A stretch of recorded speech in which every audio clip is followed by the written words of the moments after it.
Christmas time. It's a special time of the year when we come together with family and friends to share a meal, exchange gifts, and to reconnect and give thanks for what we have. But it can also be a deeply challenging time with added demands, pressures, and expectations. What with Christmas shopping, Christmas presents, specialty foods, parties, Santa, it can easily become an overwhelming time. This year, we invited members of our community to share with us how they navigate this often challenging time. Kayash reminds us that we're all different, and finding what works for us can take some time. When I first learned about autism and how being autistic had shaped my life, it was revelatory. This knowledge suddenly gave me access to a whole new toolbox of potential strategies to help make my life better. But here's the thing. There's no one-size-fits-all approach, as I learned one Christmas a few years back. Going in, I was very keen to put in place some changes to help me manage the usual Christmas Day stress. One idea that I thought would be perfect for me was to have a hidey hole, a quiet place that I could escape to whenever I needed it. I'd read from other people that it had been very useful for them, and I figured that it would be the same for me too. But I was wrong about that. Sure, having a quiet, solitary space was nice, but it was also quite lonely. I was cut off from everyone else. I'd prepared them all ahead of time, telling them that I might need to duck out to recharge, so they were trying to be supportive by just, leaving me there. They were doing all these Christmas things, and I was on my own, and far from being a relief, it was unpleasant, and that was a surprise. I hadn't realized how much I liked these family get-togethers. I was so taken up by the overwhelm that I would often experience that I'd forgotten that I actually like seeing my extended family. I like Christmas. I just needed to find a way to make it easier to cope with. And hiding away, separating myself, was not it. Not for me. And that's okay. I chalked that year up to experience and tried again with something else the next year. Liz Baird reminds us that making time for ourselves in the days leading up to and after Christmas can help us better prepare and recover. One thing that I have learned about myself is that I need time to adapt to any changes in my routine. Even though Christmas break is an enjoyable time for me, I do notice that I feel even more tired after finishing work for the year. This took me a while to wrap my head around, as I didn't understand how having more time to rest seemed to lower my energy levels. My work tends to operate up until Christmas, about the 23rd of December, which does not give me much time to prepare for Christmas Day. I find that either taking a few days off before the closing date can help me give the time I need to adjust, as does ensuring that I have a very relaxing week after Christmas and can recoup then. I find that acknowledging and accepting my needs helps me to plan for a Christmas that is enjoyable for me, which has far better outcomes than expecting myself to push through and deal like everybody else seems to do. Liz also reminds us of the importance of approaching Christmas mindfully. I have found that I need to be more mindful leading up to the holiday season and prepare myself for the busyness that extends throughout the whole month of December. I find that there are a lot of demands leading up to Christmas, including additional social obligations such as Christmas parties and tasks to complete such as buying presents. This is on top of finishing up my work for the year, all while feeling tired from the months prior and needing a break. For me, I need to evaluate where I am at and what's achievable for the week ahead. This means making these additional obligations as easy as possible for me to take on, but also recognizing that sometimes I need to say no. Examples are prioritizing the tasks and events that are important to me, meeting close to home in a quieter and less busy environment, and for shorter timeframes. I remind myself that I can't do everything in this busy time, but also that I don't have to.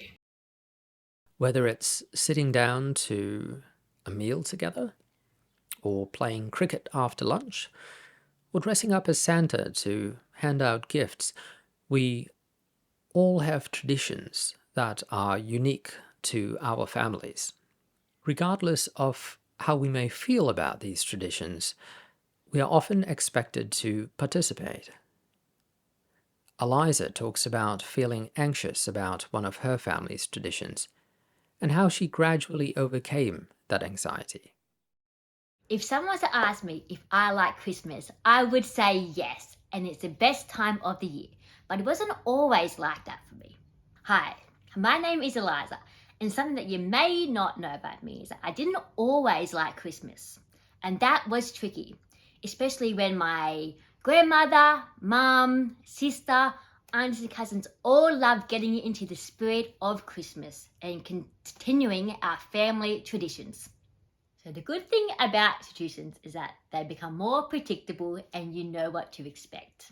In our family, my mum was taught her Christmas traditions through her mum. For example, taking Santa photos, which allowed her to continue those traditions with her kids. The Christmas traditions of taking Santa photos was fine for my sister, but not so much for me. For someone who was on the autism spectrum, I was very overwhelmed seeing the big man in the red suit. My mum told me the story that every time I saw Santa, I would cry and scream to play Santa and she would have to take me home. Unfortunately, that year, the Christmas photos didn't work out, but Mum came up with the idea of still doing a photo, but it was a Christmas theme instead without Santa. The Christmas themed photo worked really well because the person that I was petrified, Santa, was not around. And it made me more comfortable. A story from when I was 8 years old was that my auntie wanted all the grandkids to be in a Santa photo to give to our grandparents. Until this point, I was still avoiding Santa photos, but I really wanted to be in the Santa photos with my cousins for my grandparents. I had to face my fears and I was in the photo, but I was standing the furthest away, but I was still in the photo. So that was the first of many Santa photos to come and to build my confidence around Santa. Another thing we can do is create our own traditions that meet our needs. One change that I suggested to my family a few years ago was to introduce a secret Santa for Christmas dinner.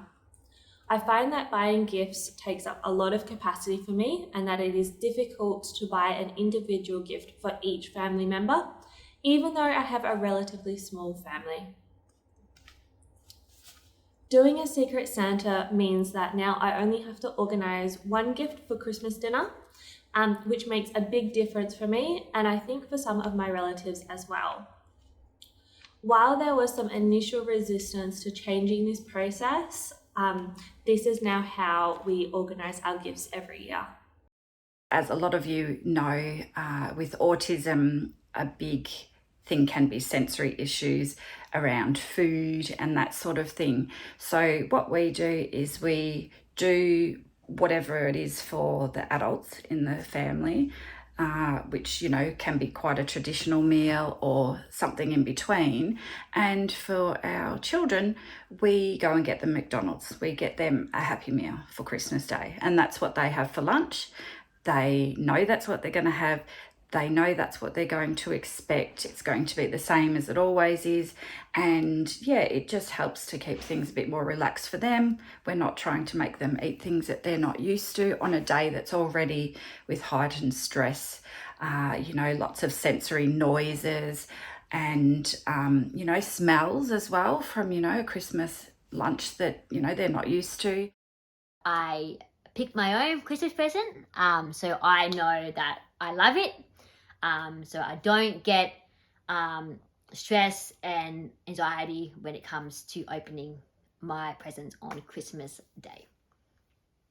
I look forward to Christmas, but when the day comes, I generally have difficulty coping. It has been this way every year. Until 3 years ago, when my family and I decided to try something different. I've written a poem about it. The poem was inspired by something my eldest son said to me at the end of Christmas Day, that first year when we first made the change. Here is the poem. Today was the best Christmas ever, he tells me as he hugs me tightly. You didn't get angry once. I've always loved Christmas. The anticipation, the music, the sweets and decorations. But come Christmas Day, I freak out and ruin everything. This year, we had Christmas dinner on Christmas Eve. It freed Christmas Day up. We spent the day opening presents and enjoying leftovers. And then Shalom and the kids went for a swim. And I took some time for myself. Stress-free. Pressure-free. It was a good day. But even more than that, it was the best Christmas ever. I didn't get angry once. It's often hard for me to identify what my needs are. It's not like I suddenly realized what my needs are and decided to make a change. It actually happened the other way around, where making a change helped me identify what I needed. After having Christmas dinner on Christmas Eve, I found that I wasn't stressed on Christmas Day. And it's then that I realized what I needed, which was more time and to spread things out. Once these needs were met, I could relax, and we have all enjoyed our Christmases so much more since. Here are some final tips from our contributors. For those who celebrate Christmas, there's often a strong expectation that we'll be experiencing happiness on that day. But we might instead find ourselves feeling sad or alone and isolated, even when surrounded by our loved ones. Families tend to know us from our very first day. We grow up together. We remember every mistake each other make and every poorly planned adventure. We think we know each other best because we've known each other for the longest. This means that families aren't always accepting of the changes we make in our lives as we learn more about our autistic selves and our needs. They may even deny that we are autistic, particularly if we're identified later in life or are skilled at masking. This has, at times, been my experience, with some family members struggling to accept and embrace me for who I've become. And without being fully aware of it, I was carrying around a lot of sadness about that. Sadness that I didn't want to look at too closely. But then one Christmas, I read an article on ABC News. It was by a fellow trans man who was struggling with his family's behaviour at Christmas. He wrote this line that floored me, and it was this: "We're allowed to feel sad at Christmas." In one line, he gave me permission to feel the sadness I was carrying, and amazingly, just by letting myself feel sad, I found that I was able to save myself a lot of stress and angst. as I was no longer putting pressure on myself to feel cheerful. Even better, I found that once I accepted my sadness, it didn't stick around for that long. It was almost like it needed to be acknowledged and felt before it could leave. My tip for dealing with changes in routine over the holidays is to recognize the impact that this may have on you and to accept this even if it seems to be illogical.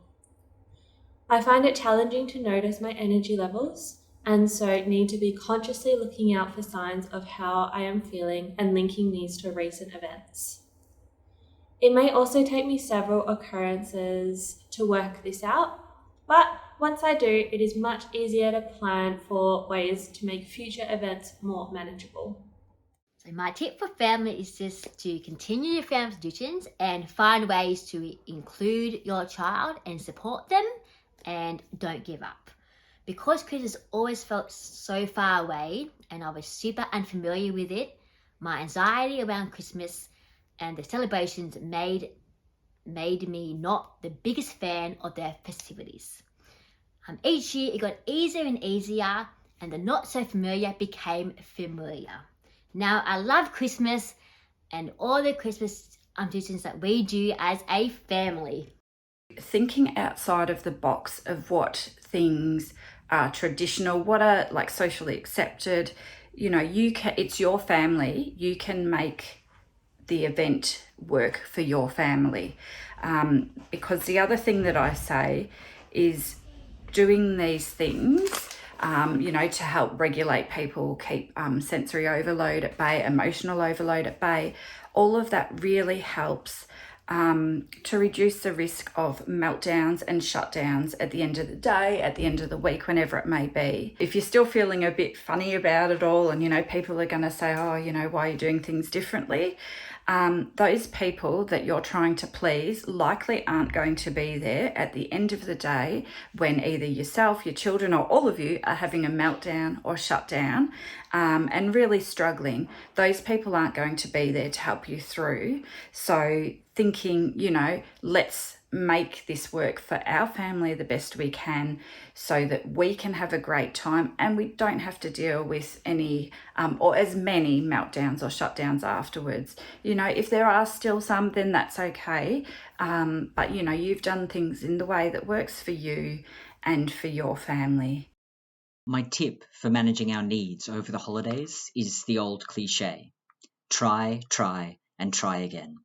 Not every strategy will work for you, and you're allowed to misstep along the way.